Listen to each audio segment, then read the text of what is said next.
Hello मेरे friends, take सेडोजन में आप सभी का स्वागत है गाइस। तो आज की इस वीडियो में मैं आपको डार्क वेब कुछ ऐसे स्टोरी बताऊंगा जिससे आपका दिल दहल जाएगा गाइस। तो चलिए इस वीडियो को स्टार्ट करने से पहले मैं आपको छोटा सा इंट्रोडक्शन देना चाहता हूँ, ये डार्क वेब होता क्या है। तो गाइस, हम जैसे कि इंटरनेट अपने रोज़मर्रा ज़िंदगी में इस्तेमाल कर रहे होते हैं, हमें पता नहीं होता कि हम इंटरनेट का छोटा सा पार्ट यूज़ कर रहे हैं जिसका नाम है सरफेस वेब। अब सरफेस वेब के नीचे आता है डीप वेब, अब उसके नीचे आता है डार्क वेब। अब ये डीप वेब क्या होता है और डार्क वेब क्या होता है, दोनों क्या अलग है? ऑफ कोर्स ये चीज़ें बहुत ही अलग हैं। जो डीप वेब होता है गाइस, आपकी जो डॉक्यूमेंट, बैंक डिटेल, आपकी ईमेल आईडी के पासवर्ड्स, आपके इंस्टाग्राम्स के पासवर्ड वहाँ पे सेव होते हैं डीप वेब पे।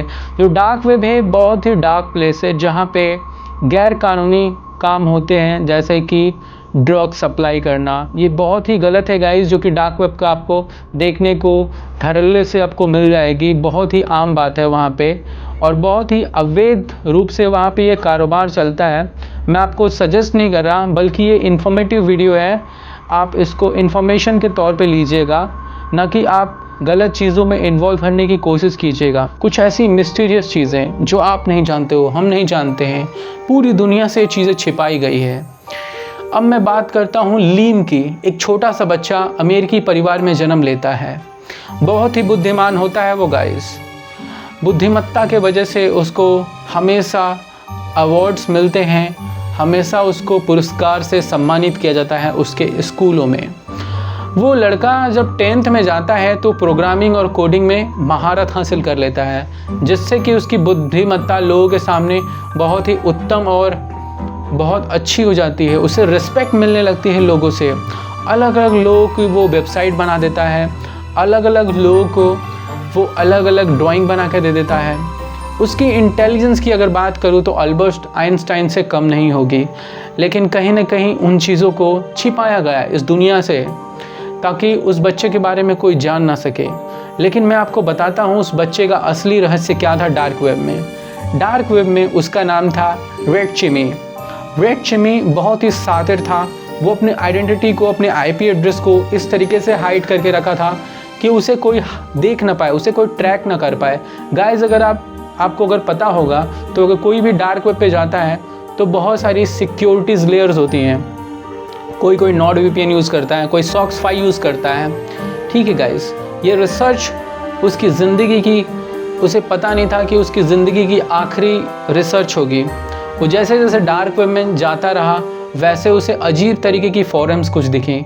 एक फोरम में वो घुसता है, उस फोरम से में मैसेज आता है कि you are the trap. Okay, red चिमी, यू आर द ट्रैप। यहाँ पे ऐसा कुछ मैसेज लिखा हुआ आता है। वो चिमी डर जाता है। डरने के बाद अपना लैपटॉप बंद करता है और लैपटॉप सारे वाईफाई सिस्टम से कनेक्टेड होता है, उसके कैमरा से। उसका जो बाहर कैमरा होता है वो हैक हो जाता है। ओके, हैक होने के बाद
उस लिंक पे क्लिक करने से वो रेड रूम में चला जाता है टॉर के एक्सटेंशन को डाउनलोड करते हुए।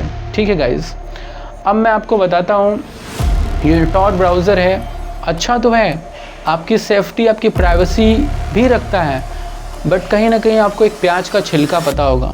जैसे जैसे प्याज के छिलके को निकालते जाते हैं उसके अंदर प्याज, उसके अंदर प्याज, वैसे ही ये टॉर ब्राउज़र है। अगर आपने टॉर को देखा होगा तो उसका जो यूज़र इंटरफेस है कुछ प्याज के छिलके जैसा होता है।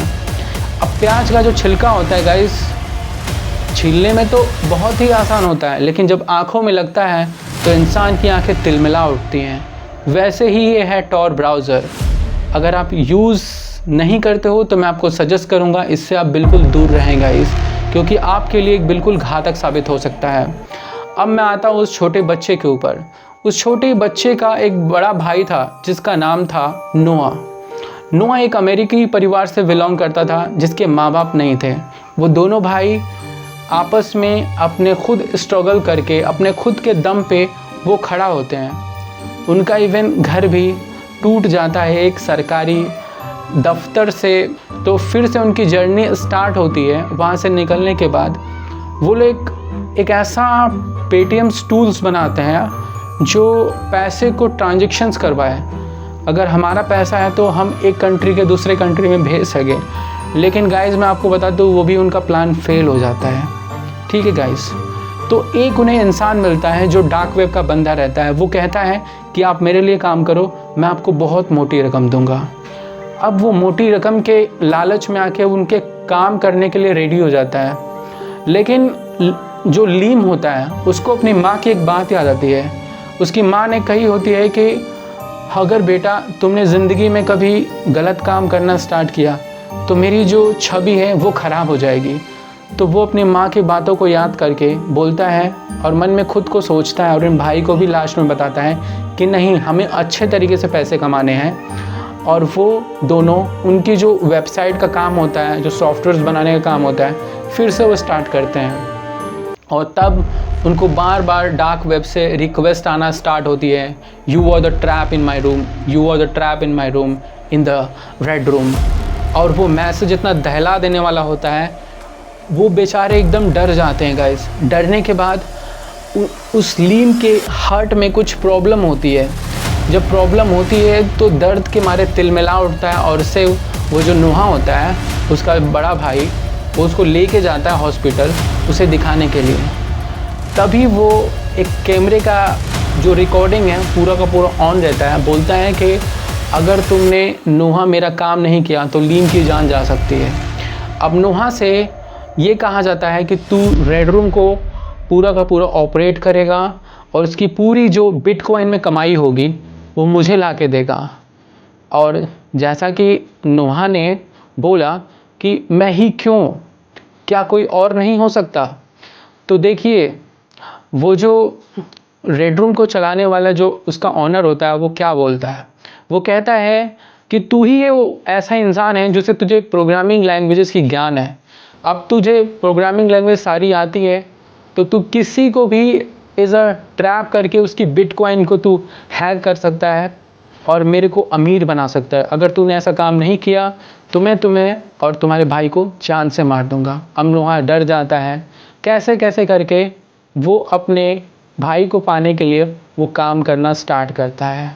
ठीक है गाइस, तो यहीं पे स्टोरी का द एंड होता है। उसका भाई बच जाता है और वो उसका काम करके साइड हो जाता है, बट उसे कहीं ना कहीं अपनी गलती का पछतावा होता है क्योंकि उसे वो काम एक ही अटैम्प्ट करना होता है। तो गाइस उसका भाई बहुत खुश हो जाता है और लास्ट में वो बर्लिन शहर छोड़कर अपने गांव चले जाते हैं। ठीक है, तो ये स्टोरी कैसी लगी आप मुझे बताएं कमेंट बॉक्स में। मिलते हैं नेक्स्ट सीरीज़ के साथ। Good bye.